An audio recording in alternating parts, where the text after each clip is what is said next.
من شەماڵ عەلیم جارێکی تر بۆ بەشی دووەمی بەرنامەی سەبارەت بە گۆڕانکاری لە کوردستان یەکەگرینەوە. لە بەشی یەکەمە تاوتێ چەند پرسیارێکمان کرد سەبارەت بەم باسە و لەم بەشەیە هەوڵ دەدەین چەند پرسیاری تر چەند پرسیاری گرنگی تر لەم چوارچێوەیە تاوتێ بکەین. یەکێک لەو پرسیارانەی کە ممکنە جۆرێک لە فەوریەتی هەبێ ئێستا ئەوانە ئەوەیە کە هێزی ئەم گۆڕانکاریانی کە لە کوردستانە باس ئەکرێ ئەم هێزە چێیە؟ ئەم کام هێزە ئەتوانێت گۆڕانکاری بکە؟ کام هێز پێشڕەوە؟ کام هێز بکەری ڕاستەقینەیە؟ ئەم هێزە لە چ فۆرمێکا دەرەکەوێت؟ شێوازە خۆڕستەکانی خۆ دەرخستنی ئەم هێزە چۆن و چییە؟ چونکە من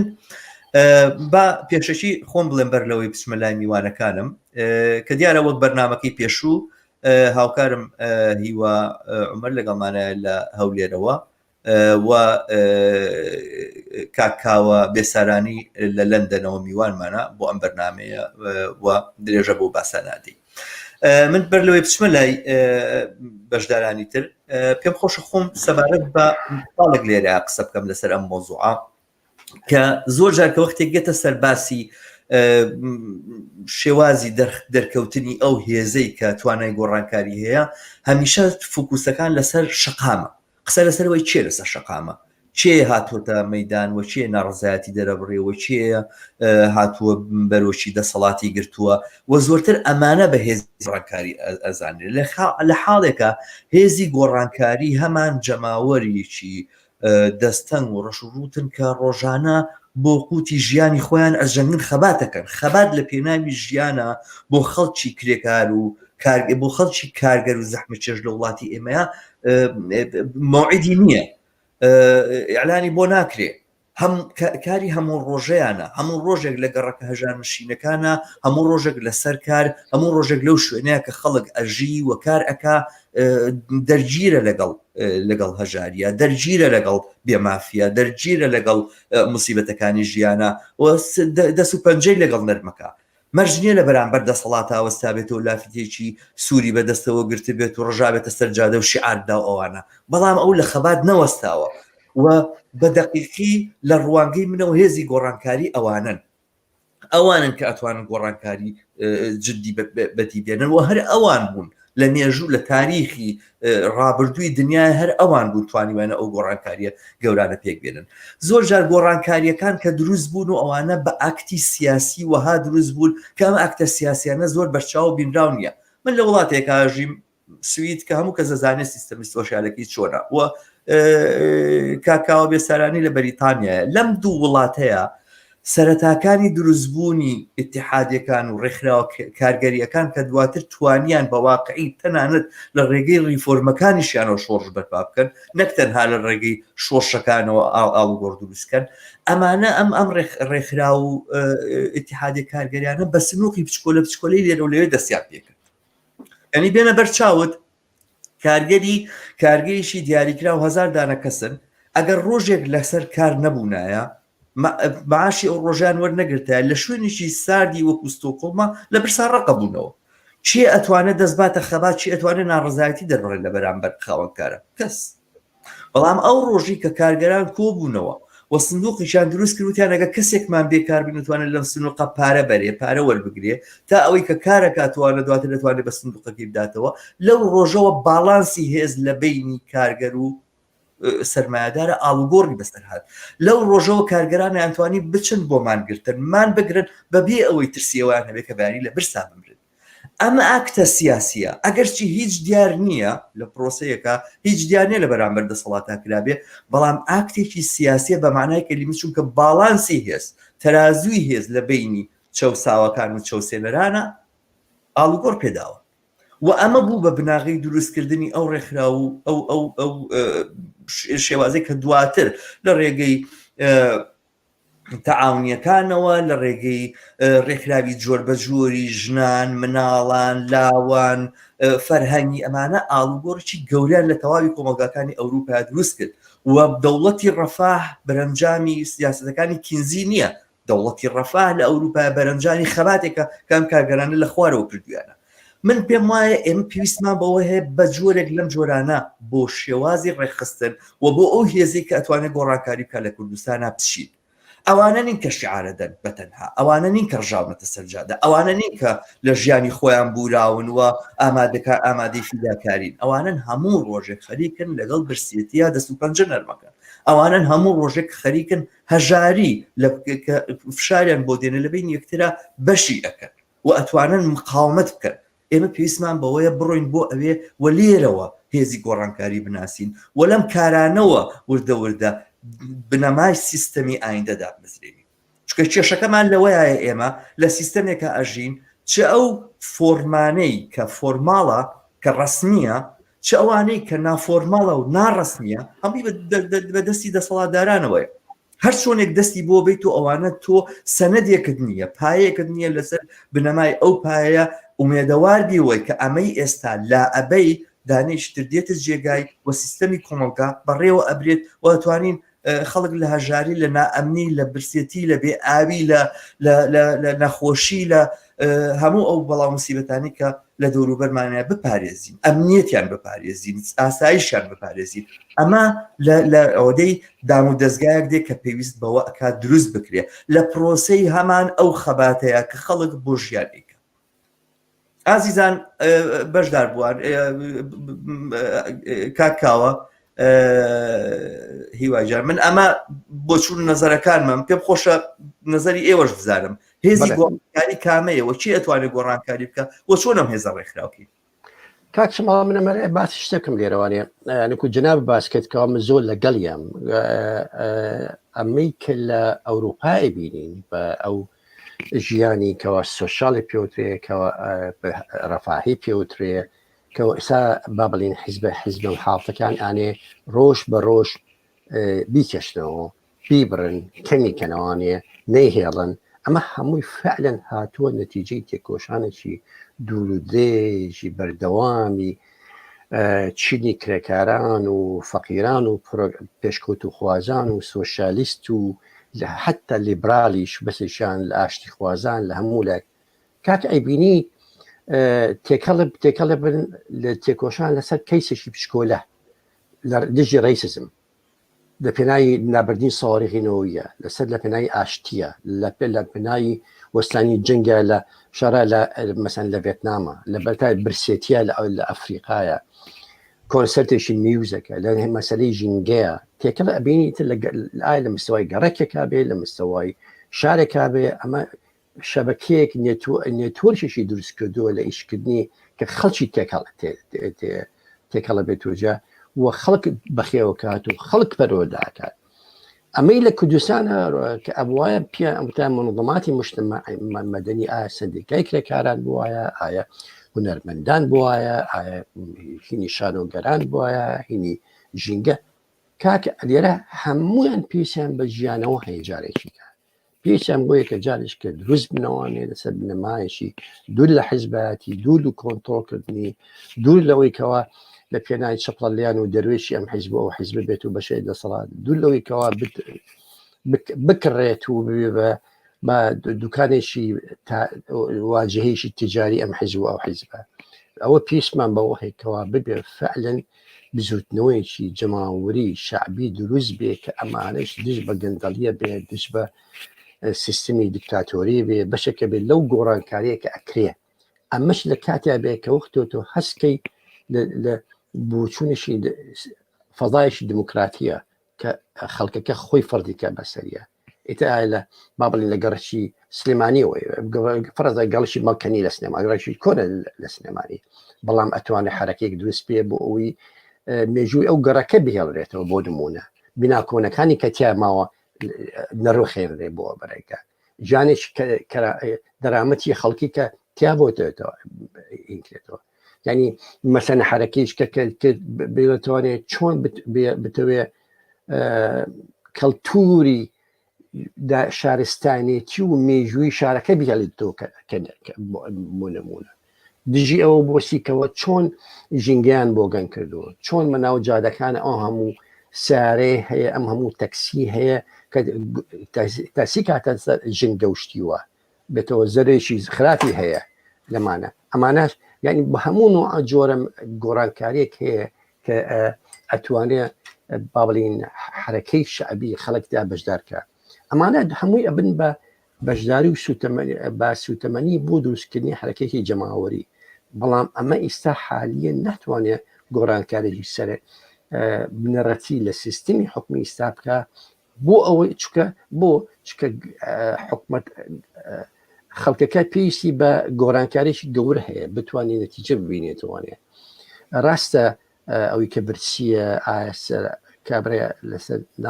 ناوشە لە خەڵکی شەوڵە یان مان ماسرۆژگەی سلێمانیە کەوا ئامادەیە تێکۆشان کات و ئامادەیە بشێتە پێش و ئامادەیە بەرامبەر قومبلەی با بڵین فرمێشکی هین بێت ڕوبەڕووی بێتەوە بەڵام ئەوشمان بنەچێ ئەگەر تۆ چوارچوەیەک ئیتارێکی سیاسی نەبێ بتوانێت کوان کاتوانێ و بیمان بە ڕێگاوانێ ئەمڕۆ ئەوە تۆ سمێنە تەواو بێتەوە تەڵە تۆ ناتوانێت ئەو جۆری خۆی ببینێ کە پێویستە دیکە بکاتەوە اینجا بۆی ئەگەڕێمەوە بۆ ئەو مەسەلەیەکەوە هەیە چه ئیمکانەتی ئێمە بێ گەڕین پاڵ بۆ مین پێویستمان بێ کە قوارەیەکی سیاسی دیموکراسی وەکو نایبنی بەرەی شەقامی ناوبنی نایبنی پلاتفۆرمی گۆڕانکاری ناوبنی پێچی ناوبنی کە بتوانێت ئەمە شێوەیەک بێ لە شێوەی کۆکردنەوەی خەڵکەکە یان پاڵپشتی خەڵکەکە لەم گۆڕانکاری کە ئەکری و ئەمەش هەنگاوی یەکەم بێ بۆ ئەو گۆڕانکاری کە بتمانێ ئەمانێ ئەو بزوتنەوە شعبیانەیە کە باسیەکەین بزوتنەوەی داواکاری خەڵکەکە کەوردەوە تەشەنە بکات و بڵاو بێت و اینجا بتوانێت نوع لە دموکراتێتی شعبی دروست کات ئەو دموکراتە شعبیەکەوە شێوەیەک چاودێری و مراقبەی سیستەمەکە بکات و بەشداریە بکات لە زمانی ئەنجومەنی شارەکان نابێ لە زمانی بەشداری لەگەڵ تێکەڵەبوونەکە لەگەڵ سیستمی دیموکراتی و پەرلەمان نابێ ئایا ڕقابەیەکە بێ لەسەر ئەو مۆساتانی کە دروست دەکرێت کە پاڵپیۆنیە بۆ گۆڕانکاریشی کۆمەڵایەتی ئابووری لە طبیعەتی ئەو پرۆژانەی کە ئەکرێ لە خزمەتی خەڵک و هەژارەکانە بێ بۆی ئەو فەرقە طبقی کە دروست بۆ ئیسا لە کوردستانە کە ئەگە حسەبی بکەی بە ڕێژەیەشی اقتصادی ئەوەی کە لە کوردستانە هەیە لە ئەوروپا نییە ناتوانم ببینم من لە ئەوروپایە کابراایەک لە ماوەی 6 ساڵە ئەبێ بە ملیاردێرێکی دۆلار نیشتیوا وجودی نییە نییە لە کابرا ئەبێ بە ملیۆنێ ئەبێتەوە بەڵام ناتوانێت بشبێ منە لە زمین سیستمەکە بێ ئەو زەریبا بە ئەو زەریبەیە بات و ئەو مەسئولێتە بات و ئەو شتە بات و دوای و پارە لە شوو بەڵام لە کوردستانەوە نییە بەڕڵەخانەیەکە لە ماوەی 6 ساڵە شەریکەی کار شەرکەی قەیوان شەریکەی نۆکان باسی 10 ملیارد دۆلارەکە بەبێ ئەوەی کەس بزانێت لە چۆ هاتووە چۆن هاتووە بای کۆنتڕۆڵی کاملی هەچی سەرواتە هەیە لە هەموو بەشێکە بۆتە ئەختەبووتێک لە خەسخانەوە لە خوێندنەوە لە نەوتەوە لە غازەوە لە مەسفاوە لە شەریکە لە خطوتەوە لە چیوە باشە چۆی بابڕێگاوە کاتوانێت چۆن دەکرێتەوە ئەمە تاکوکەی ئەگە پەرلەمان نتوانانی بیکات و کۆنتڕۆڵ دەشتکە لەبەرەوە ئەو شتەی کە بەرامبەر خەڵکەکە گۆڕانکارێکێ بەڕاستی ئەمە باسی بکەین سیستم ئەم لێرا گۆڕانکاری نییە ئەبێ کاملەتەن گۆڕێ ئەوەی سیستمە کەوا هەیە لە کوردستانە و چاریشما بەدەستەوە نیە ئەگەر بە شێوەیەشی ئاشتی نەگۆڕێ و ئەم حیزبانی کەەوە دەسەڵاتن وادانم بە تەنها ئەگەر هێزی هەفتای هەبێت و هێزی هەشتای هەبێت و زەرەفانی هەبێت و دوای واتە سەورەکە هاتا مادەم قاعدەی تەحری عسکەری لە حەریف یا بە ئەمریکا یا بریتانیا هەتایە پشتگیری کات و شتێکە ناوان نییە من لە تەجربەی خۆم و لەگەڵ مجتمعی بریتانی و لەگەڵ مجتمعی سیاسی بریتانیا قساکەم ڕاستە ئەنەوەی بیان هێڵمەوە نیزامە بەڵام ئەوش تماشە بەرجەوەندی خوانەکە کە بزان بەرجەوەندی خوان لە مەترسیایە بزانێت خەڵکە ئەمە لا ئەبات و ناتوان پشکە شەقی لە دەیوکە ئەوانیژات گۆڕانکاریەکەن و دانە بنەوەێ پشتم بێ نانی پشتم بەوە نیە ترسم لەوە نییە خەڵک بڵێ ئەبێ ئێمە دژی ئەوە بین تەمای گۆڕان بزودین گۆڕان گەورەترین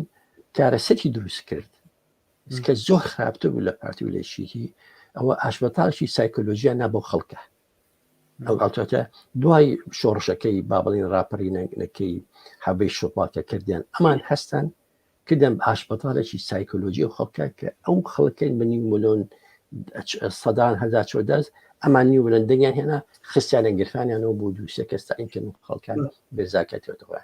جابێ ئەمە دژی ئەوە بۆ سینکە بە جایش ئیجابی ترەوە کەواتە مەجال نین جارێکی کە خەڵکەکە تێبگەێنرێت کەەوە تۆ نابێت سێقەیەکی شۆرانە بە هیچ کەسێ شخصەتی کەسایەتیە حیزبی بینیت کەەوە بڵێ ئەمانە گۆڕانکاریەکە نەما ئەوە نەما باشین دلیلی شێتەوەی بێتەوەی بەڵێت بە هەمان باس هیوا ڕێیەوە چێ دەستان خۆش تەمان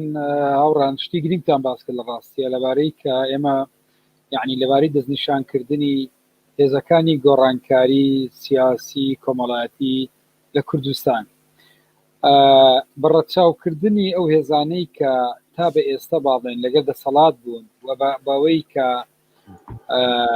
ئەم دەسەڵاتە ئەمڕۆ تووشی ئەزمەیەک بووەوە ئەو ئەزمەیە لە ڕاستیە لە جەوهری یعنی لەیەکێ لە پایەگرنگەکانی دەسەڵاتی داوە ئەویش مەسلەی ئابووری دەسەڵاتە ئەمڕۆ لە ڕاستیە و ئابووری کە دەسەڵات ساڵانێک و بە ئێستاشەوە خەڵکی پێدەکڕی و کۆمەلگایەکی ڕێعی بەرخۆری دروست کرده بوو کە ئەمە لە ڕاستی توێژنەوە زۆرە لە وڵاتانی کە ئابووری ڕێعیانەیە دیموکراتیەت و دیموکراسیت ناتوانێت بچێتە ینی دروست ببێ و بە تایبەتی لە وڵاتانی خەریج و لە بەشێک لە وڵاتانی عەرەبی نەوتایی و ئەمە لە ڕاستی توێژنەوەی یعنی زۆر گرنگ لە بواری سۆسیۆلۆژی و لە بواری ئابووری کراوە کامیان لەسەرەوەکەوکن دەڵێن النفد والديمقراطية ضدان لا يجتمعان يعني ما بس ما يبلم كأمر بهوي دابزيني نرخي نوت وبهوي يعني آلو قوري تنانت كفيش بيني دكري بسر قيمتي نوت لزيانة للصالاني دات و بيتا فيش أمر دا صلاة لراسية كوتوتا قيناني شي زور قورا وأوبن كتزماوري وهذا كمالات يعني لەسەر ئەم بنەمایە ڕاڵەی دروست کرده بوو ئێستا ئەم ڕایاڵانە ڕۆژ بە دوای ڕۆژ لە ڕاستیە پەتەکەی دەپسڕێ و خەڵکی لە ڕاستی تێگا کە ئەم بۆ جۆرە پەیوەندیە چکە لە ڕاستی ئێستا کە زیاتر لە یعنی ئێمە ئەو ژمارە زۆرەی لە موچەخۆرمانەیە لە کوردستان هەموو ئەوە بە زۆر لە زۆرەکان وا تێگەاندرا بوون ئێستا دامەزراندن کە ما دۆزینەوەی کار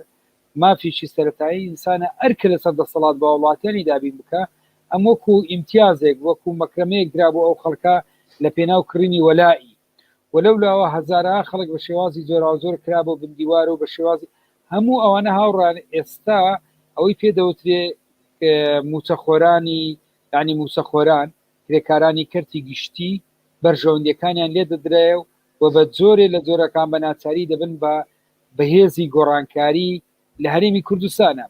ئەوەی پێدەوترێ کرێکاری کەرتی تایبەت بە هەمان شەوە کەرتێکی تایبەتی ڕێک نەخراوەتەیە کە کۆیلایەتی مۆدێرنەی دروست کردووە بۆ ژنان ڕۆژانە تەحەڕوشی زۆر زۆر تیا تەزیلەکرێ و بۆ پیاوانیش بە هەمان شێوە هیچ زەمانەتێکی کۆمەڵایەتی و بیمەیەک نییە و لە کەرتی تەندروستی سیر بکەی ئێمە لە چ دۆخێکایە کە ڕۆژانە ئینسان یعنی وەکو کاڵایەکی تازەی لێکراوە لە کەرتی تایبەت دەڕوتێتەوە کە تووشی دۆخێکی تەندروستی بێ دەمەوێت بڵێم هەموو ئەمانە یعنی ئەم ڕایاڵانەی کە دەسەڵات لەگە خەڵکی هەبوو ئەم ڕایاڵانە ئەمڕۆ یعنی دەپچڕێ ئایا ئەم هێزانە ممچینە لە داهاتوو ببن بە هێزی گۆڕانکاری سیاسی و کۆمەڵایەتی ئێمە دەستی بوو بین بێگومان ئێستا لە فەزای گشتەکە ئەوەی دەبینی ئێمە جۆرێک لە ناڕەزایەتی دەبینین ئەم ناڕەزایەتی ڕەنگە بەشێک لەم هێزانە تا ئاستێک لەگەڵ مامن لە ڕاستیە تا ستێپێکی یەکەم و دووەم دەتوانین ئێمە هەندێک جار بەهێزی گۆڕانکاری کۆمەڵایەتی سیاسی حسابی بۆ بکەین بەڵام بیرمان نەچێت بەشێکیش لەمانە بەیانی ئەگەر موچەیەک دوو موچە دابین بکرێ ڕەنگە تا دوو بەیانی لەگەڵت نێ لەم گۆڕانکاریە بەڵام لە هەموو دۆخێکە من پێم وایە ئێستا هێزێکی گەورەی گۆڕانکاری لە هەرێمی کوردستانە ناڕازیە و ئامادەیە پرسیارەکە لەسەر ئەوەیە چۆنیەتی ڕێکی بخەین ئەمە پرسیارەکە لە بەرنامەی پێشوو لەسەرەوە بۆ کۆی ئەزمموی بەغدا دووبارە نەبێتەوە دوای ساڵێک لە تێکۆشان و لە قوربانیدا نێن بە گۆڕانکاری لە قانونی انتخابات و لە ڕەوزکردنەوەی مەجلیسی محافەزات لە ڕاستیە قایلمان بکەن و باز بە حکمی تەکنۆقرات بکەن پرسیارەکە لە ڕاستی ئەوە دێتە پێشکەوەی هەرێمی کوردستان وەزعی هەرێمی کوردستان هەموو دۆخێکە ئەم دۆخە ئەوە بەردەوام نابێت و نەڕەزایەتی کۆمەڵاتی لە ڕاستی هەر لە ماستەی نامێنێتەوە و فۆرمەکانی ڕێخستن و وەکاری حزباتی لە ڕاستیت گۆڕانکاری بەسەرداهاتووە بە چیتر هێزی سیاسی ئەگەوابیر بکاتەوە تەنیا هێزکاری سیاسی لەوە کورد بکرێتەوە بارەگات هەبێ و ناوە بەنامەیەک دەربکرێ و ئێستا لە ڕاستیە پرسیارێکی گەورە لە ڕاستیە لەسەر حیاتی حزبی ئەوەی پێ دەوێتێت تەحەزوب لە هەرێمی کوردستانە دروست بووە و ئێستا کە جەماوەر دەڕژێتە سەرجادا بارەگای هەموو هێزە سیاسیەکان بەشی زۆریان بێکەوە دەسووتێنێ لێدانە لەم مۆدێلە لە تەحەزوب و لەم مۆدێلە لە کاری حزبایەتی کە بە جۆرێ لە جۆرەکان لە ڕاستیە نەیتوانی لەگەر شەقام پەیوەندی ببەستێ و پێشڕەوایەتی خەڵک بکە هیچی هێزی سیاسی چی ئەمڕۆ ئەگەر پێشڕەوایەتی ناڕزایەتی خەڵک نەکا لە ڕاستیە و خەڵک خۆی بێتە سەرجادە تاوان کە خەڵک خۆی دێتە سەرجادە ئەمەی لێ دروستە بێ ناڕخراوە بێ و سەبر ئەم گاپە دروستە بێ ئێستا ئەم مۆدێلە دێتە پێش لە ڕاستیە پێمان بڵێن ئەسڵە مۆدێلی کاری حزبایەتی نەماوە لە کاتێک ئەمە تێگەیشتی چی لە ڕاستیە زۆر هەڵەیە و لە ئەوروپاش ئێستا ناتوانین ڕفزی حاڵەتی تەحەزوب بکەین لە ئەوروپاش لە ڕاستیە کاری حزبایەتی وەکو مۆدێلێک ئێستاش بەردەوامی هەیە لە دنیا و بەدیلی ئەم حاڵەتە نیە پرسیارەکە لەسەرەوەیە دەبێ هێزی سیاسی لە ڕاستی و هێزە سیاسیانی کە خۆیان بە لە دەروەی دەسەڵات دەبی مۆدێلی کارکردنی لە ڕاستی پێویستی بە گۆڕانکاری گەورەیە و پێویستی بە متمانە دروستکردنەوەیە کە دەڵێ متمانە دروستکردنەوەتە ئەم هێزە ئەم مۆدێلە لە هێزی سیاسی لە ڕاستیە ڕوبەڕووی دۆخێکی زۆر خراپ بۆتەوە من ڕەنگە جارێشتریش و چەند جارێشتریش باسم کردێ ئەگەر قسە لەسەر هێزی چەپ بێ هێزێکی چەپتێ لە ماوەیەکی ساڵانی دوور و درێژ لە ڕاستیە نەیتوانی ئەو متمانەیە دروست بکە لە چوارچێوەی سیاسەتی پراگماتیکی تێکەڵاوی دەسەڵات بوو کە هێزێکی مرۆیی و مێژوویکی دوور و درێژی هەبوو و هێزێکی دووەم شتێ لە ڕاستیە کە ئەوەندە ئینعزال بوو و ئەوەندە دابڕا بوو لە کۆمەلگا و پێیوا بوو لە ڕێگای گوتار و دروشم دەتوانێت کۆمەلگا بگۆڕێ و ئەوەندە ڕۆشتا ئێوارە قسەکردنی لە دەسەڵات بوو ئەوی تریش لەگە دەسەڵات و بەجێ لە جۆرەکان هەردوو مۆدێلەکە لە ڕاستیە پشتی لە خەڵک بووە ڕووی لە دەسەڵات بوو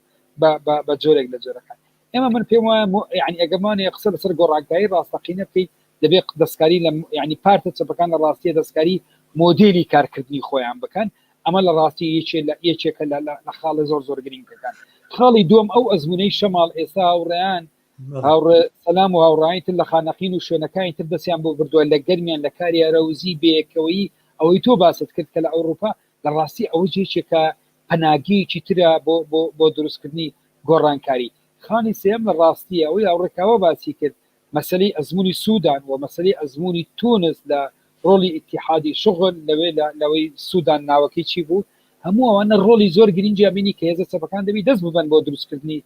ڕێکخراوی و سندیکای ڕاستەقینەی جەماوەری بە پاڵپشتی بکەن نەک بۆ مانایی کە ببن بە منحەقی حزبە سیاسیەکان من پێم وایە هەموو ئەوانە کەناڵن و ڕۆژ بە دوای ڕۆژ لە ڕاستیە بە گۆڕانکاری لە ڕاستیە و بیرمان نەچێ ئەم پرۆسەیە ڕۆستیکی دوور و درێژە بە نەفەسێکی درێژی دەوێت لە ڕاستیە وا تەسەوڕ نەکەین گۆڕانکاری لە نەتیجەی دهۆڵی چەند پەرلەمانتا تەپڵ لێدانی چەند پەرلەمانتارێک و حماسێکی کاتی شەقامە لە ڕاستی دروست بێت ئەمە بەمانای ئەوە نییە من باسی ئەوە بکەم کە من ڕەفز لە تێکۆشانی پەرلەمان و تێکۆشانی جەماوەری بکەم مۆدێلێکی تر لە ڕاستیەکەوەی شەمان لە قسەکانی باسی کرد ئەمە پێویستمان بە جۆرێشتریشە لە پەڵ ئەوانە ئەوەی پێدەوتکردێ بیناکردن و ئەوەی لە ڕاستی ئەوە ڕوون بۆتەوە نەچەوسانەوە شۆڕش دروستەکە من پێم وایە ئەوەی پارتی وێچێتی و دەسەڵاتی ڕاگرتووە لە کوردستان بەهێزی پارتی وێچێتی نییە هاوڕێیان و قاینی هێزی ناوەخۆییان نییە ئێستا قسەیان لەگەڵ بکە لە ناخۆیان لە هەڕەمی سەرەوە پێت دەڵێن لە من تۆ زیاتر لە ڕاستی ناڕەزاتی دەڕەبن لە من تۆ زیاتر قەنەعات بۆ دێن کە ئەم مۆدل لە حکومڕانی کۆتایی هاتووە ئەمەی ئەم دەسەڵات و ئەم مۆدلی ڕاگرتووە غیابی ئەلتەرناتیڤە من پێم وایە چیتر نابێ خۆمان مەشغوڵ بکەین بەڵێن ئەم دەسەڵاتە لە کوێوە غەڵەت و یعنی مانیفێستی بکەین بۆ خەڵک پرسیار ئەوەیە ئێمە چۆن دەتوانین ئەلتەرناتیڤێکی واقعی لە ڕاستیە بۆ ئەمڕۆ ئێمە سیاست دەکەین بە مانای سیاستکردن لە ڕاستی لەم ڕۆکە من پێم وایە تەنیا یعنی قسە لەسەر ئۆپۆزیسیۆنیش دەکەین قسە لەسەر ئەم ئۆپۆزیسیۆنە چ فکرێکی سیاسی اقتصادی پێ بۆ گۆڕانکاری جەوری من ئەگەر ئیجازە بێ پێم خۆش هەر لە خۆشتەوە دەست پێ بکەم ینی هەر درێژە بە قسەکانە دەیتوانە بەڵام من پێم خۆشەوە بزانم ینی ئەو پرسیارێکە کە بە بەڕوای من پرسیاری ملیۆنیە باز لە ڕێخستن نەکرێ زانی ئەمە مشکلەی جددیمان لە دۆخی ئێستای کوردستانە ڕێخستنە ڕێکخراوبوونت هەبێ دامەزراوە دروستکەی دامەزراوەیە کە نوێنەراتی خەڵکەکە دروستیکەی ئەوە سندیکانی ئەو نیقاباتنی ئەو شێوازانی کە ئێوە قسەتان لێ کرد یاخود ئەو فۆرمانە لە ڕێکخراوبوون کە لە گەڕەکەکانە پێگاتوەمانە ئەمانە دروست ببن و ببن بە دامەزراوە ئەتوانن گۆڕانکاری گەورە دروست بکەن لە کۆمەلگایە و ئەتوانن بن بە سەرچاوی هین بەڵام پرسیارەکە ئەوەیە چه فۆرمێک لە ڕێکخراوبوون لە ئێستاە ئەتوانێت جواب بداتەوە چ لە ئاستی جەماوەری و چ لە ئاستی سیاسیە منەمێ بە کورتیش بێت تێوانی تۆ سەبارەت بەمە بزانم ینی ئەوە دیارە معلوم بووە کە ئەم شێوازانە لە ڕێکخراوبوونی سیاسی کە ئێستا لە کوردستانە هەیە بەتابێت خۆشت ئاماژت پێکرد هیچ چەپەکان و ئەوانە هەستەکەی ئەویش لەگەڵ ئەم سیستەمەیە دەرگیری قەیرانێکی زۆر گەورەترە یعنی ڕاستە سیستەمەکە هەموو کۆمەلگا دەرگیری قەیرانە بەڵام لە ئەوان لە هەموو لە دەسەڵات و حکومەتەکانی زۆرتر دەرگیری قەیرانن ئەوە لەم دۆخەیە لە غەیری بەشداریکردن هیچ ڕۆڵێکی تریان نییە چۆن ئەکرێت بە چه فۆرمێکی جیاواز ئێمە بتوانین بڵین ئەوانی کە ئەکتیڤیستن هەڵسوڕاوان ڕێک بخەین و لە ئاسی جەماوەریە چ جۆرەك لە ڕێکخراوبوون بە بڕوای توانێت وەڵام بداتەوە پێم خۆشە لە درێژەی قسەکانی پێشووتر تا بچیتە سەر ئەم دوو خاڵە شەماڵ من پێم وایە ئێمە لە کاتێکە قسە لەسەر ینی ڕێکخراوبوون و مۆدێلێکی تازەی کاری سیاسیەکەین و ڕۆڵی چەپەکەین لە ڕاستیە یعنی ئێمە لە ئاسە فکرەکە من دەبێت لە ڕاستیە پێویستوان بە وەستانە ئەویش ئەوەیە لە کاتێکە مەقسە لەسەر مشکلەکان و غیاوی خۆڕێخستن نەکەین من پێم ئەم ڕێخستنە دابڕاونی لە شکالەتی فکری کاندێ جار ئێمە هەمانە بۆ ڕۆڵی چەپ لە کۆمەڵگا لە خاڵی یەکەمە کاتێک کە تۆ لە ڕووی فکریەوە یعنی چەپ لە ڕاستیە من داریشتر دەبێت خۆی بە خاوەنی کۆمەلگا بزانێ و ئەم کۆمەلگایە کۆمەڵێک دۆسی زۆر گرنگی تایە یعنی ئەم دۆسیانە دۆسی چەپن و من پێم وایە چیتر چەپ نابێت چاوەڕێ ئەوە بکە هەر معارەزەش بێ یعنی بۆ مانایە یعنی پێی وابێ ئیتر لە ئەهینی ئەو بڕاوەتەوە تەنیا دەبێ معارەزەیەکی کەمینە بێ ڕۆڵی نەبێ لە کۆمەلگا من پێم وایە معارەزە یعنی کە دڵم مەبەستم لە ئاستائینەکەیەتی یعنی لە بەشداری سیاسیتی لە کۆمەلگا لە بەرپرسیارەتی بێت چکان دێزار هەندێک تەسەوڕەکە کە تو ناوت معارەزە ئیتر لە کۆمەڵێک هەندێک بەرپرسیارەتی دەمێنێتەوە و ئیتر تەنیا قسەکردن و هەندێک جار بەشداری لە یەک دوو خۆپشاندان بێ لە ڕاست من پێم وایە مێژووی چەپ لەم ناوچەی مێژوویەکی دوور و درێژە دەگەڕێتەوە بۆ نزیکەی سەدەیەک لە بەمەوبەر بە ژێرخانێکی فکری سیاسی تەواوی توانایەکی مرۆیی زۆر بەرفراوانی هەیە ئەمە دەتوانرێت زۆر بە ئاسانی ئیستثمار بکەیت لە باردۆخی ئەمڕۆیە خۆی بە قەزیەی ببێتە خۆی بە خاوەنی تەواوکردنی قۆناغی ڕزگاری نیشتیمانی لە کوردستانە بزانێ وی ئەم دۆسیە لە دەست ئەحزابە بۆرژوازیە با بڵێن شکست خواردەکان بسەندێتەوە ئێستا چەند قەیران لە کوردستان نابێ بەیانی بە چەند وتارێکی قومی لەسەر قەزی کوردستانی لەسەر ئەو زوڵمەی بەرامبەر کوردستانەیە جارێشتر حزابی قومی داخلی کۆمەلگا دەبێتەوە و دەچێتە ینی ئاوتی کۆمەلگاکە دەبێت بۆیە دەبێت لەم خەڵە لە ڕاستیە چەپ خۆی بە خاوەنی ئەم قەزەیە بزانی مەلەفی ژنان و مەلەفی مافەکانی مرۆڤ و مەلەفی ژینگەوەی هاوڕێ کاوە باسییان یعنی کۆمەڵێک ئەرێک لە ڕاستی لەسەر چەپە بە ئارەزووی ئێمە ئەم ئەرکانان ئیشکالەتانە لە کۆمەلگانیە دەبێت چەپ خۆی بە خاوەنی بزانێت من پێم وایە کە چەپ خۆی بە خاوەنی زانی زۆر بە ئاسانی دەتوانی کۆمەلگا لە خۆی کۆ بکاتەوە و جارێکی تر مانا بۆ تەحەزوب و کاری ڕێکخراوی دروست بکاتەوە مە خاڵی یەکەم خاڵی دووەم هەموو ئەوانەی باسمان کرد مەسلەی دروستکردنی دەستبردن بۆ ڕێخستنی کۆمەلگا بە فۆرمێکی تر لە چوارچێوەی کاری سەندیکاکان ئێستا بۆ نمونە ئێمە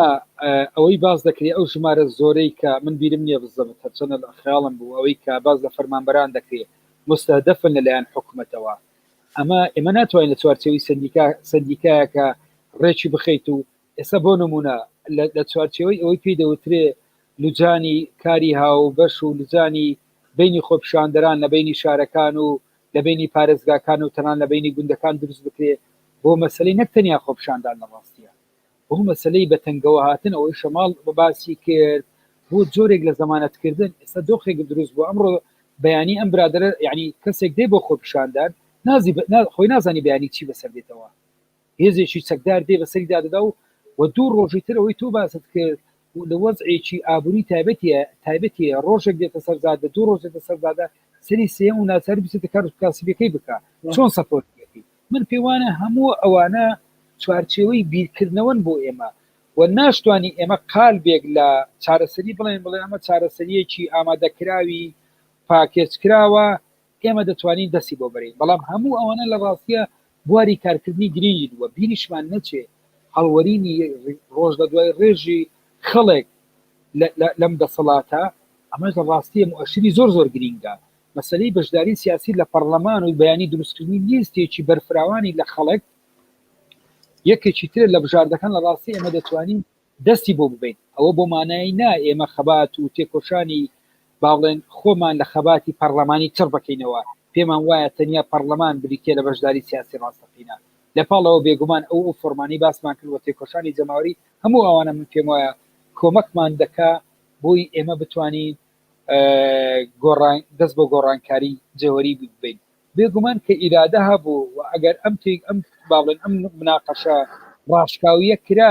من پێم وایە لە مەیدانی تێکۆشانە زۆر شتیش لەناو ئەو قەیرانە ڕەنگە ئێمە دەستی بۆ ببین کە ئێستا ڕەنگە بیریشی لێ نەکەینەوە من سلمان خاڵی کەەوە هاوڕێ هیواد پێ تاو کرد سیاست بە معنا کلاسیکەی کەەوە لە کوردستانە یان لە عێراق ئەڕۆ بەڕێگاوە ئیفلاسی کرد تەواو بوو ناتوان وەرەگا خەڵک تااقەتی ئەو نوع حزبەتی نەماوە بەڵام تااقەتی سیاسەتی هەیە حزبەتی جیاوازە لەگەڵ سیاسەتە حزبەتی جیاوازە بەو سیستمە و بەو شێوەی کە تا ئێستا لە کوردستان نکراوە خەڵک قێزی لێکاتەوە لەبەرەوە ئەو نوع سیاسەتی کەوا هەیە تەواو خەڵکەکە خۆی شێوەیەکی تازەی کە لە سیاست هەڵەبژێرێت و من دڵ بڕوایم کەس ناتوانێت فەرزی هیچ نوع قوارەیەکی ڕێخستن ڕێکخراوەیی تەنزیماتی هیچ شتێوێک فەرز کات لە دوورەوانێ بێکە بەسەری بێتکە وە بڵێ ئێمە خەڵکەکە ئەبی وا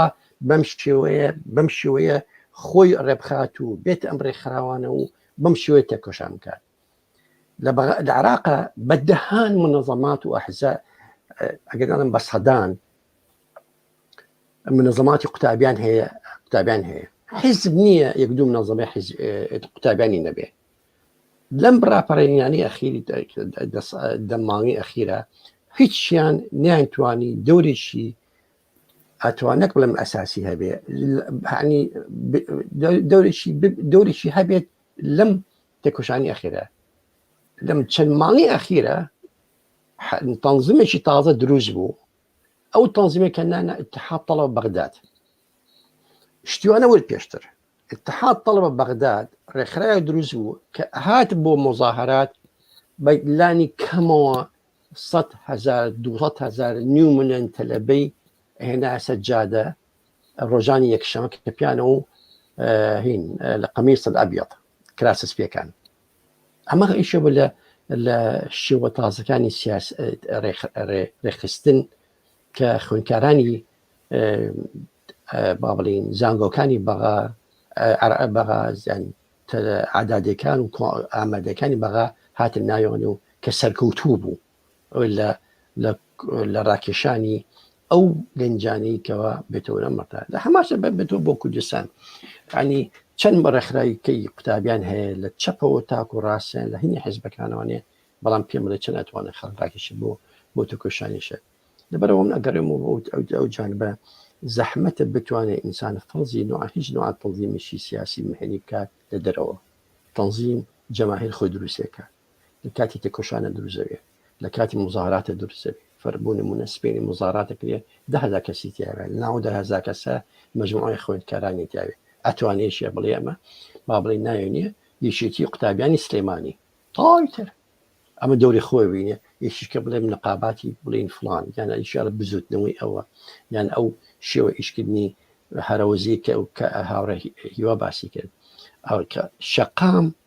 و تێکۆشان خۆی شێوەی ڕێخستن ئەینتە پێشەوانێ و خۆشی فەرزیەکات و خۆشی بەهێزیەکات ئەوەی کە ئێمە لە سەرمانە چەپەکان بەشداری تیا بکەین پشتیگیری تیا بکەین و نەهێڵین بەشێک لە کلک و ڕنگدانەوەی ئەم حیزب و ئەو حیزب و ئەو حیزبە بۆی بتوانێت بەردامی لە تێکۆشانە من سیارێک بکەم لێرە بەڵێ لە ڕاستیە بۆچی زۆر جار لە کوردستان ینی وا وێنە دەکرێت کە بەرهەمی ناڕزایەتی کۆمەڵایەتی پێش ئەوەی خەڵک بیچینێتەوە پارتی سیاسی تر دەیچینێتەوە و هەندێک خەڵک بۆ بەرژەوندی ذاتی خۆی دەیچینێتەوە و چەند کورسێکی بۆ ینی چەند خەڵکێک سەرخا بۆ پەرلەمان وا تەسەوڕەکرێت کە هەندێک جار ئەمانە ینی ئەمە نەتیجەی نەبوو ینی بۆ نمونە خۆ پیشاندانا چۆن ڕێی من جیاوازە بەڵام چی بکرێ بۆ ئەوەی نەتیجەی تێکۆشانی خەڵک هێزی سیاسی تر با بڵێن نەیخاتە جیرفانی خۆی چۆن ئەمە بە قازانجی خەڵک تەواو بێ وەکۆی لە عێراقیش باسمان کرد ینی کورد نەکرێتەوە لە هەندێک شتی تر ئێمە چۆن ینی داواکاری هەم لە ئاستی گۆڕانکاری عین چۆن دەتوانین دەماوەەر لیستێک لە گۆڕانکاری جەوهری هەبێ و لەو لاشەوە بۆ خۆی بەدیلێکی تری واقعی هەبێ بۆی هەم لە ئاستی گۆڕانکاریەکان ئەو داواکاریانی دەکرێتەوە کورد نەکرێتەوە بۆ داواکاری سەفحی و هەم خەڵکی تر خۆی نەکات بە نوێنەراتی خەڵک دوو سەبی سەرەکی هەیە بۆەوە مەسە کاکە هیوا یەکەمیان نەبوونی ئەلتەرنێتیڤێکی بەهێز کە بتوانێت ئەو ڕێگا ببرێ تاسە نەبووە تا ئێستا هیچ نوع ئەلتەرنێتیڤێکی نەحزبی نەنقاوی نەڕێکخراوی هەبوو کە ئەو ڕێگای بگرێت لەو حزبانە ئەو بازرگانی پێ بکەن دووهەم یەکێک لە کارەکانی بزوتنەوەی جەماوەری تازە کە بەبێ بکرێ ئەبێ ئەو کەڵتوری کەسایەتی قارەمان و شخصیەتی کەەوە دروست بوو خۆی بە خاوەنی هەموو شتەکەزانێ ئەو بوەستێنی مەجال نەیە جارێک کە کەسێک کەسایەتیە مەهماکانە مێژووی چی بوو بێ لە چی بێتەوە ئەم خۆی بکە بە خاوەنی ئەم بەتوڵاتی کەەوە ئێبا بەڕێگاوە کەس کەلتوری ڕاکردن بە دوای ئەشخاصە ئەبێ بەشێک بێ لە گۆڕانکاری کەلتوری سیاسی لە کوردستانە ئەینە و ئەوەی حەبەی شوبات ڕوویە ئەوە بوو کەسایەتێک هاتە پێشەوە خۆی بە قارەماندانێ خۆی بە خاوەنی مەدانێ لەگەڵ ئەوەی کەوا مێژویمان ئەم بۆنە نابیندرێ لە باردۆخی ئێستاە یعنی بۆنێکی وان نییە یعنی جارێشتر کەسایەتیشتر بە نەوعیشتر بێ ئەمە ئەگەر بێت و ئەلتەرنەتیڤێکی دیموکراسی خۆن جەماوەری ڕاستەقینە لە شەقاما دروست نەبێت ئەوە جارێشکە دروست دەبێتەوە ئەگەر بەشێتەوە فڵان کەسی فڵان کەس کە لەگەڵ فڵان کەستا عاجز بوو بێتە پێشەوە لەبەر ئەوە زۆر گرنگە لەوەیە کەوا بوو ئەگەر لە کاتی ئەم ڕاپەڕینەیە کە دووکرێ ئەو خوبشانەنێک کە ئەکرێ شێوەیەک لە نەواتێکی ڕێکخراوەشی جەماوەری تازە لە شەقاما دروست بێ بتوانێت ئەمە تەشەنە بکات و بەلەو بڕۆیان ئەو تەشەنەکردنی ئەو ڕقامەیە تەشەنەکردنی و فراوانکردنی ئەبێتوانێت بێ وردە بەدیلە دروستکە بەس ئەوەشی بت نەچێ طرف جەپەی مقابلیش بەشێ بێ لەو پرۆژەیە بە دووریشی مەزانە جەبهەی حیزبەکانی دەسەڵاتیش ئەو دووسێنایی ریزی دوو سێی بێنێتە پێشەوە کە بیکا بە قارەمانی سیاسی بە بڕای من ئەو پرسیارە زۆر بە پرسیارێکی گرنگ نەزانم هیوا من لەو چوارشێوەیە کاتی خۆی لە حەڤەی شوباتە کەسێک لەوانە کە تەقیمی ئەوزاعەکان مەکردووەوانە گرنگترین پێکهات کە لە حەڤەی شوباتە بە گرنگم ئەزانی ئەو ئەنجومەنی سەرای ئازادیە بوو زانی چونکە تۆ لە هەلومەرج و لە سەروبەندی ئەو جۆرە خۆپیشاندانە بەدەر لەوەی کە ئەفرادەکانی چێن عناسرەکانی چێن لە چێ پێکهات و چێ دروستی کردوانە هیچی مهم نەبوو بەڵام ئەنجومەنی سەرای ئازادی بە جۆرە لە جۆرەکان متمانەی شەقامی وەرگرتە بوو و بە جۆرە لە جۆرەکان خەریک بوو ئەبوو بە دامەزراوەیەک زۆر گرنگ بوو ئەم دامەزراوەیە بهێڵیتەوە یعنی ئەزانی من بیرم بۆ سینناریویەکی ئاواچێ لە هەلومەرجی خۆپیشاندانێکی جەماوەری فراوانە دام و دەستگایەک دروست ئەبن کە هەستەکەی نەبزی شەقامیان بەدەستەوەی پێویستە خواستێک کە لە ناو ئەم خۆپیشاندانانەیە ئەچێتە پێشەوە بە جۆرە لە جۆرەکان ئەو دامەزراوە نەک ئەفرادەکان نەک کەسەکان ئەو دامەزراوەیە کە هەڵبژێرا و خەمڵیوی نێو ئەو خۆپیشاندان و ناڕزایانەیە بچێتە سەر دەندە یا بچێتە سەر گێڕی کارکردنێک بۆ دووبارە بەرهەم هاتنەوە و دروست بوونەوە. زانی ئێمە ئەگەر بمانتوانێت لە حەڤەی شوباتە لە جێگای بڕوخێشی بێمەعنا و ئەوانە کە دواتر معلوم بوو کە هیچی لێ بەدی نەهات کە مەجموعەیە خیتابێکی وا پێشکەشەکرا لە سەرای ئازادی کە زۆر جار خیتابی بینی ئیسلامی سیاسی و کەسێکی چەپ و ئەوانە تێکەڵ بە یەکترە بوو و نەدەناسینەوە جاد ناکردەوە لە یەکتر لە بری ئەمە نەخشەیەکی وەها هەبووایە کە دامەزراوەیە کە لەوێ دروست بۆ دەورێکی ڕقابی فەرز بکردایە لانی کەم بەسەر دەسەڵاتی سلێمانی حەڤەی شوبات نەگەیشت نەخشە ڕێگایکی هەبایە بۆ مانەوە یعنی کۆتایی نەهاتبایە و نەخشە ڕێگایکی هەبوایە بۆ ئەوەی چۆن لە خلالی گەڕەکەکانە و لەو شوێنە کە خەڵک ئەژی لەو شوێنە کە خەڵک ئیشەکە بە بەردەوامی بیان توانایە هێزی تازە و نیروی تازە بهێن لەناو ئەم دامەزراوەیە و ئەم دامەزراوەی ڕقابیە لە پەنا و دامەزراوانی کە مەوجودن حاڵی حاضر ڕسمی و ناڕسمی سەر بە حزابەکانن بتوانن بە جۆرێک لە جۆرەکان جۆرێک ئیزدیواجی سوڵتە دروستکەن.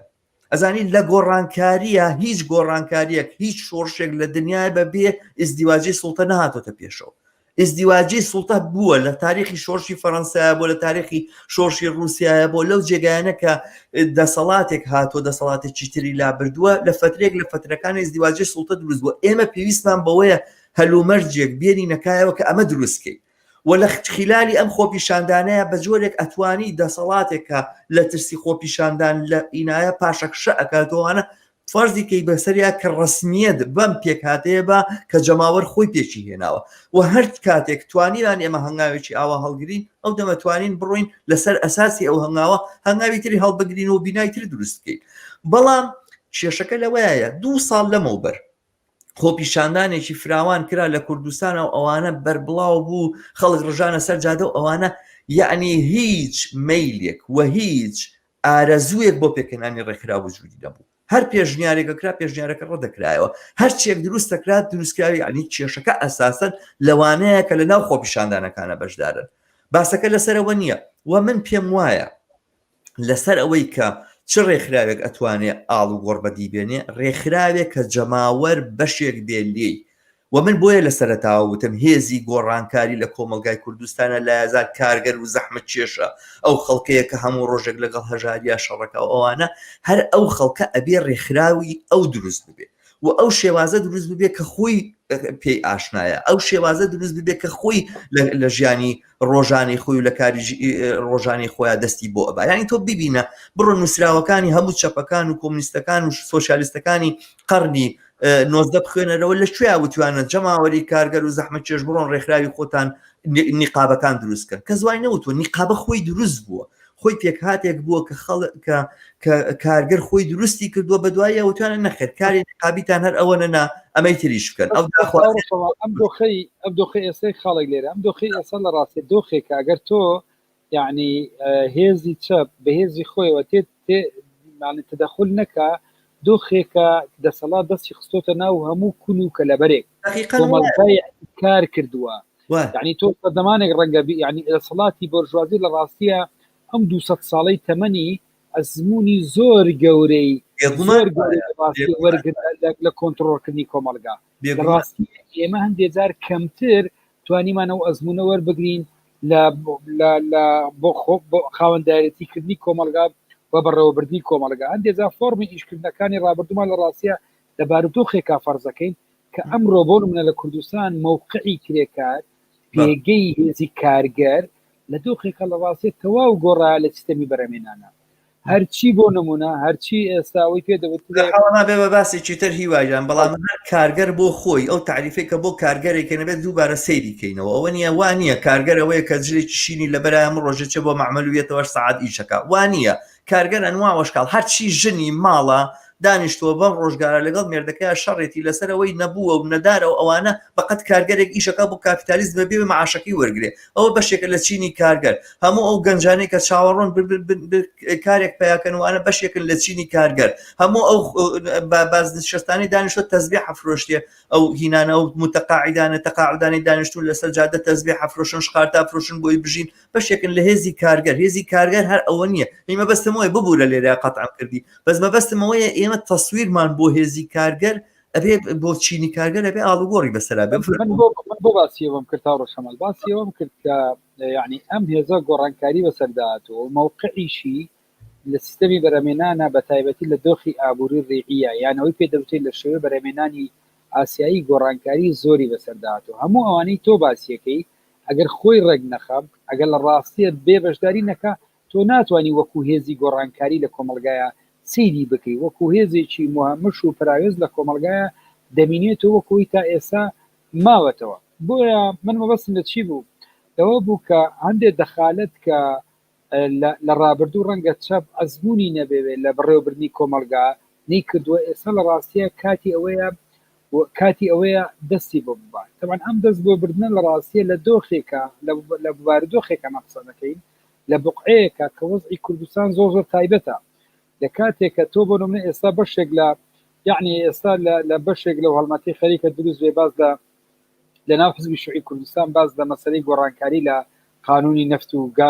گاز دەکرێت خۆ باز لە هەڵوەش قسە لەسەر ئەو عقودی نەوتانی دەکرێت لە کوردستانەوە هەندێزار ئەمە خەریکە بێ بە مەطلبێکی جەماوەریش پرسیارەوەی بەرژەوەندی وڵاتانی یعنی ڕۆڵی وڵاتانی ئیقلیمی لە باردۆخی کوردستانە ڕۆڵی وڵاتانی یارێمەتی بەرژەوەندیان لەم ناخۆە ئەمانە هەمووی لە ڕاستیە تەحەدی زۆر گەورە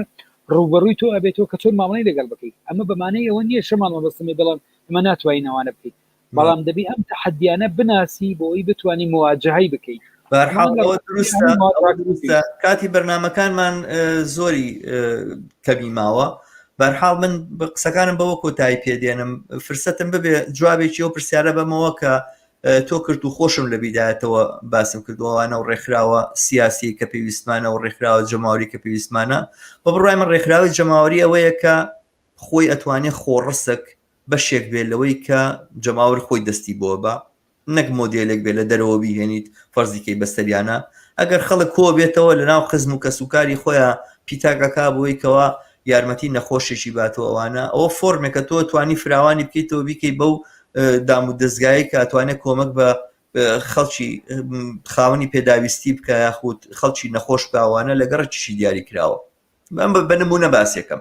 نوا وەشکار شێوازی لەم بابەتانە کە من پێم وایە خەڵکێکە مواجهەی بێکاری و مواجهەی هەژاری و مواجهەی برسێتیە و نەداری ئەکاوانە بە جۆرێک لە جۆرەکان مقاومەتیەکەوە لە مقاومەتکردنیان دەست بۆ شێوازێک لە خۆڕێخستن ئەبا و ئەم شێوازی خۆڕێخستنی بە بەردی بناغەی ڕێخستنی جەماوەری و هەموو ئەو شێوازانەی کە ئێمە توانی لە خلالی خۆپیشاندان و ناڕەزایەکانە دەستی بۆ بەرین و پێک دێت و دروست ئەبێت و ئەوانە ئەبێ پەرەی پێ بدرێ بکرێ بە بنەمای ڕێخستنی ئەو جەماوەرە ناڕازیەکە هێتە سەرجادە بەڵام ڕێکخراوی سیاسی دەبێت ڕێکخراوی ڕێکخەران بێت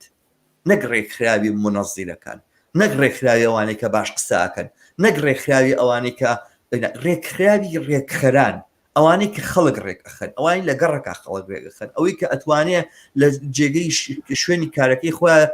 دەستی دوو کەس دەدا لە دەستی یەک ئەوەی کە نازانێت دراوسەکەی ناوی چییە ئەوەی کە نازانێت لە گەڕەکەکەیە چی ڕوئەیە ئەوەی کە نازانێت لەگەڵ دەوروبەرەکەیە هەڵکات و ئەوانە و لەناو خزمانی خۆیان خۆشەویست نییە ببێ بە ئەندامی ڕێکخراوێکی زۆر هین و زۆریش منەزیر و ئەوانە بە هیچ ناچێت ئەمانە ناتوانن ئاڵ و گۆڕ دروستکەن و ناتوانن ئەو هێزە کە لە خوارەوە ڕێکخراوە ڕێکی بخەن ئەوەی لە جێگایەکە ئاژی و هیچ پەیوەندی بەو شوێنی ژیانی خۆیەوە نییەوە ناتوانێت هیچ تەفاعولێکی لەگەڵ بکەوانە ناتوانێت عزوێک و یەکی کاریگەری ڕێکخراوێکی سیاسی بێکە بۆ ئاڵ و گۆڕی کۆمەلگا هەوڵەدات و کارەکات و ئەتوانێت بە سەرکەوتن بکە بەهەرحاڵ من ئەمە کۆتایی ئەتوانم بڵێم کۆتایی قسەکانی خۆمە فرسە دەدەم بە ئێوەش یەکی دقەیەکە گەشتێکیان ماوە باسی بکەن ئەگەر ناپێم وایە کاتی بەرنامەکانمان بە کۆتایی گەیشت و من یەک خاڵم فەرموون یەک خاڵێکە لە ڕاشی هێژی گۆڕانکاری نابێت لە تەنها لە نظریاتە سیاسەکە و فەلسفەکانەوە بۆ کە ڕاهاتوون لەگەڵیە هێزی گۆڕانکاری ئیمڕۆی کوردستان لە نەتیجەی ئەو ئیستیهادە تەبەقی کە لە کوردستانە گەورێ لەو سیستەمان نەماوەکەوە کەەوە تەنها بێ بابڕین کە ئەوکو مارکس شەرحێکات بۆمان بەڕێی من ئیمڕۆ هەچی لاوی بێکارە هەچی دوکانارە هەچی ئەو ئافرەتانەیە کەەوە مافیان نەماوە کەەوە تند و تیژی بەرامبارەکرێت هەموو لایەک ئەمانە هەمووی ئیستا هێزی گۆڕانکارین لەم مەرحەلەی ئیستایە بۆ گرنگ کە بتوانێت پشتگیری بکرێت پاڵپشتیان بکرێت و بکرێتە ناو پاڵپشتان بکرێ و تەژی بکرێ کە خۆیان ڕێک بخەن لە ڕێکخراوانی جەماهیریە و بتوانن هەنگاوی بێ بە پێشەوە بۆ گۆڕانکاری گەورە لەگەڵ چالاکوانی سیاسی و چالاکوانی کە بتوانن بەرەو هەنگاویشی گۆڕانکاری بڕاتوە من وا بۆ یەکم دەم مەرحەلەی تاریخی ئیستایە ئەو سپاس بۆ دەستان خۆش من لە ڕاستی شتێکی وام نەماوەی گرینگە کە هەموو مۆدلانەی من پێم وایە باس کرا و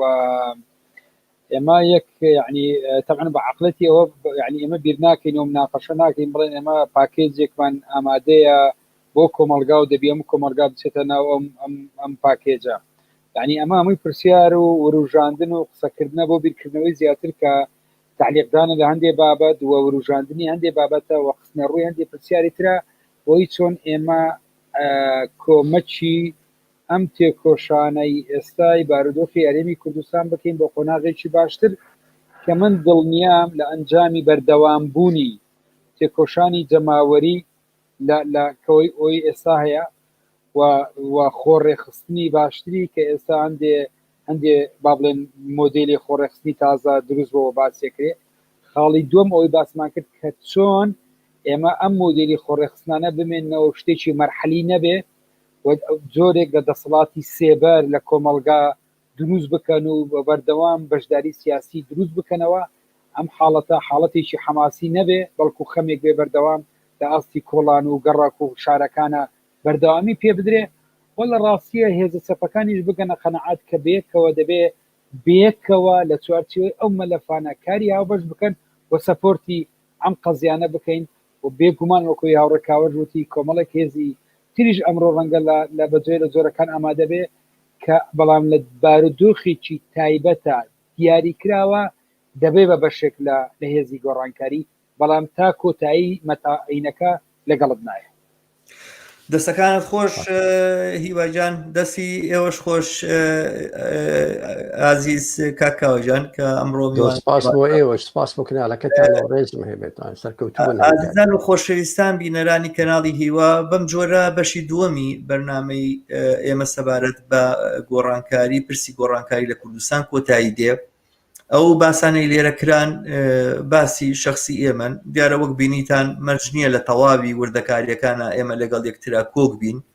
و باسێکە ئێمە لێرەیا کردمان زۆرتر لەوەی کە وەڵامدانەوە بێ بەم پرسیارە سەرچیانە هەوڵێکە بۆ فۆرمۆڵەکردنەوەی